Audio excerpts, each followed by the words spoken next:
அருட்பெருஞ்சோதி அகவல் 7-8.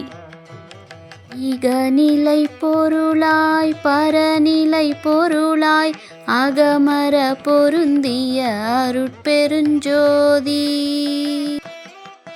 ఇహ మరియు పరములన్నింటికీ ఆధారమై ఆత్మలోని ఆదిమలమైన అహంకారమును సంపూర్ణంగా తొలగించి నాలో ప్రవేశించి నన్ను చేరిన అరుట్పెరుంజ్యోతి. ఇహము అనగా ఈ ఇహలోక ప్రాపంచిక జీవితము, పరము అనగా ఉన్నత దైవిక స్థితులన్నింటికీ ఆధారమై నాలోని అహంకారమును సంపూర్ణంగా తొలగించిన తరువాతనే నాలో చేరి నన్ను కలిసిన అరుట్పెరుంజ్యోతి. అహంకారం వీడనంత వరకు సంపూర్ణ దివ్యత్వం అసాధ్యం. దీన్ని పొందడానికి అహంకార నిర్మూలనకు దైవానుగ్రహం పొందడమే మార్గం. అటువంటి దైవానుగ్రహాన్ని పొందే మార్గమే సన్మార్గము.